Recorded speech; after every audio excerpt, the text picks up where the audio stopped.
It is a snow day today. I'm gonna sit down and get ready for no reason. I asked for you guys to leave me some questions on my Instagram, so I'm just gonna be chilling and getting ready and answering some questions. I hope you enjoy. Can we get a squeak? And let's get started. I'm not gonna be talking in detail about the products that I'm using because I'm just gonna be talking about other stuff, so there will be links and descriptions. It is so dry. It's actually, oh my god. So I'm in Chicago with the wind chill. It's actually negative 55 degrees outside. The news is like, don't go out of your house because it's dangerous. I'm getting ready just because I'm not trying to go outside. This is so exciting actually. Today, the place that I work is closed. That has never, ever happened to me before. It's so wild. I always start out with my eyebrows because whenever I do them after my foundation, I feel like they just like slip around on top of it.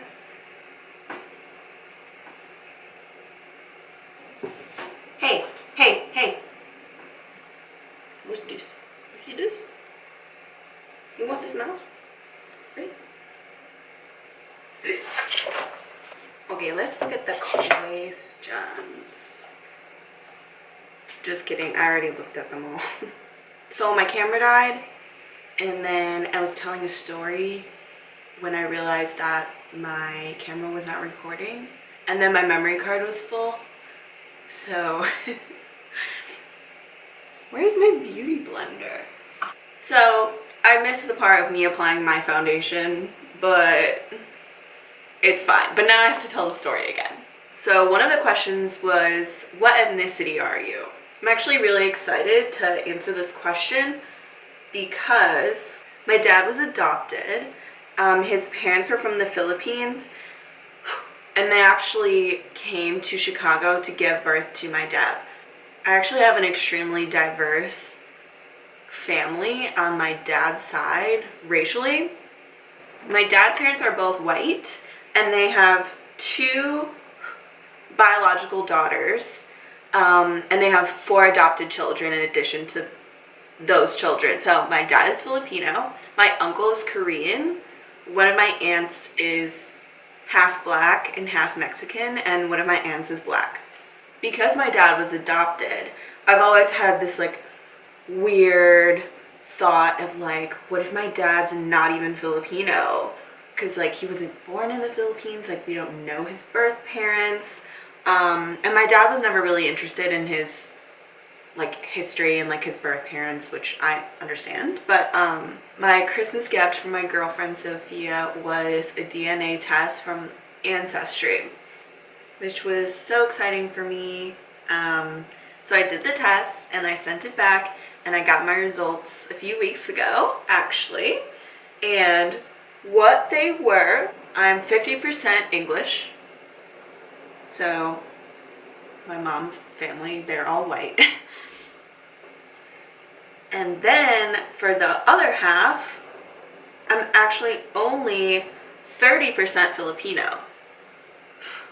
I mean, I have no idea how genetics work, but like this is probably like totally wrong. But if I was 30% Filipino, wouldn't that mean that my dad was like around 60% Filipino? For the other 20%, I'm 10% Native American. I'm not really sure where that came from because we obviously don't know anything about my dad's birth parents. So 10% Native American, and then for the rest of the other 20%, it came back like 1% this, 1% this, less than 1% this. So some of the countries for those, it was like 1% Chinese, a few different regions in Africa. What else? Native South American. Those are just a few of what I remember, but sorry, the lighting keeps changing because the sun is out, even though it's negative 50 degrees. Someone explain that to me, because I just don't. So that was really interesting, and I'm really glad that I did it, even though the government has my DNA. So it was just really interesting, and I'm glad that she did that for me. Next question. Do you have any apartment hunting tips in Chicago? My girlfriend and I want to move there. Rainbow! Yes, I have lived in quite a few apartments in Chicago. Moving for me is like, oh, I forgot to put on concealer. I don't usually wear concealer on my under eyes, but I had like 2 or 3 pimples that I wanted to conceal, but I forgot. I'm gonna like slow down on my makeup because I do my makeup really fast now actually, and I feel like I'm not even gonna be able to answer all the questions. So, apartment hunting tips. For Chicago, there are 2 really important things that I consider when I'm apartment hunting. Being close to a train or being close to a bus that can take you to a train. I don't drive, and I don't actually have many friends who do drive. In Chicago, it's just like not really practical. You can't drive downtown. I mean, you can, but parking is like $100 a day. And even if you find a parking space, like you're gonna have to walk like 20 minutes to wherever it is that you're trying to go. There's so much cars and so much traffic. Like, it's so easy to use public transportation. So that's like #1 most important to me. If you're looking at listings, type the address of the apartment into Google Maps. It will show you directions for using public transportation. Just see how easy it is for you to access a train. There's a lot of neighborhoods that are cheap to live in, and it's because they're not near public transportation or they're like far away from downtown. Second most important thing is, what neighborhood do you want to live in? It's hard to know what the neighborhoods are like if you don't live here, obviously. But you can definitely just do some research online and kind of just read about like the vibe of the neighborhoods and like crime levels and stuff like that. So find a neighborhood that you like and find a place that is close to public transportation if that's how you plan on getting around. Any updates to your skincare routine? Yes. I posted a skincare routine not too long ago, actually. I think it was like a few months ago. But I'm actually planning on filming a new skincare routine tomorrow. So I will leave it a surprise. But one thing I do want to talk about is a serum that I'm using that has retinol in it. It's by The Ordinary, or The Original, or The Ordinary. Yeah, it's like that cheap brand that you can buy at Sephora. The serum was $10. I was trying to find out, like, how do I get rid of these, like, bumps on my face that aren't poppable. Like, they're not pimples. They're just really frustrating because they, like, never go away. So apparently they're called sebum bumps or sebums. I don't know. And the way that you can get rid of them is by using retinol. After using that serum for only 3 days, I was so excited because I still have the bumps on my face, but after only using it for such a short time, the bumps were no longer like protruding from the skin. Like, they weren't like bumps anymore, they were flat. And I was like, oh my god, like, this is so amazing, like, thank you. I went to a Dior event and I was looking at the really expensive skincare. I had a few drinks in me and I almost bought this mask that was $90. I'm so proud of my drunk self. Like, it was a really good mask though. Oh my god, she put it on my hand and I was like, ooh. Anyways, she was talking to me like, what skin problem do you want to solve? And I was telling her what products I use. And I used to use Egyptian Magic as my moisturizer at night.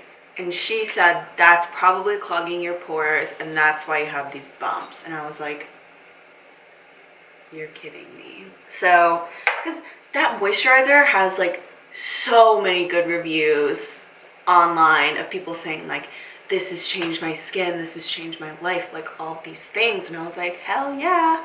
And then obviously, you know, products don't work the same for every person. I was like so disappointed. That moisturizer is a salve that you can use like for other purposes in like other parts of your body. I'm so dry, so I just like I'm gonna use it on like my hands and my like elbows and feet and stuff.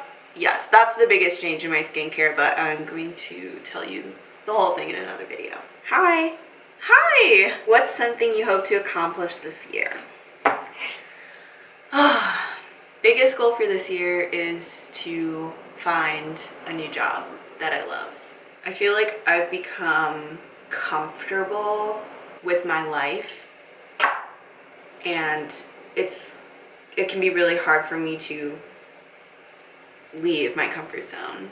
Some advice that I had heard I think is like so true and so important: not allow your life to become stagnant. I feel like that's happening to me, and I have no one to blame but myself.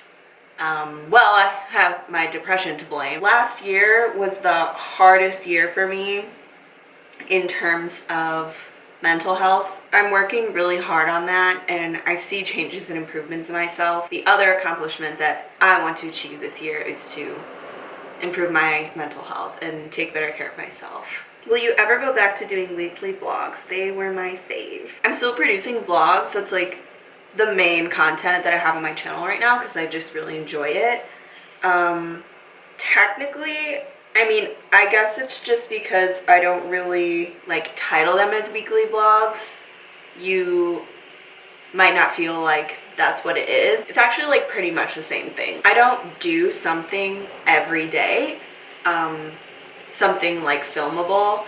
So pretty much the vlogs that I'm still posting are like still weekly vlogs. I just don't vlog every single day, and it's just like a loose schedule, I guess. Like sometimes the events happen in like more than a week. Sometimes they happen like only within 3 days. They're not structured the same, but it's still kind of like the same type of content. Are you doing Vlogmas? I hate you. That's my friend. Who's gayer, me or you? That's another one of my friends. You. I get a comment or a message every single day asking me about my perm. So listen up, because I'm gonna talk about it now. I do still technically have a perm right now, but I am letting it grow out. I just find myself like never even styling my hair. My hair is just like also really dry, and perms are expensive, and I just kind of like am over it right now. Not to say that I would never get it again in the future, because I really like do like having a perm, and I think they're really pretty. The type of perm that I had was a spiral perm, but it was done with flexi rods instead of the traditional like short perm rods that they usually use. The product, like the actual perm product itself, was called Ion, and my hairstylist would use... Sorry, the radiators are so loud. There's nothing I can do about it. It's freezing, so you're just gonna have to deal with it. I'll try to talk louder. She always used that brand because she said that it was like the most gentle and the most like easy on your hair. When you use flexi rods for a perm, because they're longer, the curl is like wrapped around it this way, so you keep your length when you do with flexi rods. I have short hair now, but when I first got my perm for a while, I had like really long hair, and like a huge concern of mine was like, I don't want my hair to be short. So that's why I had chose to do that initially with the flexi rods. The way that the rods are is that every color of rod represents a different size. So low-key, I would kind of change the curl a little bit and use different rod sizes every time. I would only get my perm redone like every 6 months. Most people would get their perm redone like every like 6 to 8 weeks. So sometimes I would have really tight curls, and then the next time I'd be like, I don't know, I kind of want to like loosen it up a bit this time. In general, she would usually use 3 different rod sizes so that the curls were varied in size in order for it to look more natural. Okay, so I'm looking at the colors, and most of the times I would get my hair done, she would use either purple, gray, and orange, which are on like the larger side. Purple is the largest one, or gray, orange, and red, all mixed together. I hope that answered your question. If you're like trying to find someone to do the perm on you, go to someone with experience. Obviously, like when you go to cosmetology school, you like learn how to do a perm, but my hairdresser who does my hair, she's older and she does a lot of perms because her clients are older. So I really just trusted her. Someone also had mentioned that they were afraid, like, oh, I want my perm to look like yours. I don't want it to look all like crispy like some other people's perms look. And that has nothing to do with your perm. It only has to do with like how you're styling it and what products you're using. I always gotta wipe off my jewelry. I'll just put some Fenty on. This is gonna sound really stupid to a lot of people, but I never wear mascara on my bottom lashes because I think it looks weird, because my bottom eyelashes are like too long. They're just too long. It looks weird. This is fun. I didn't answer as many questions as I thought I was gonna answer in this video because it didn't take me very long to do my makeup and it took me a very long time to answer every question. It was nice to just sit down and chat. I'm ready now to put my warm bathrobe back on. I have a blanket on right now. Please stay warm this winter. I hope you guys enjoyed this. Thank you for watching. It means a lot to me. Hopefully I will see you soon in my next video. Like I said, I'm going to be doing a skincare routine.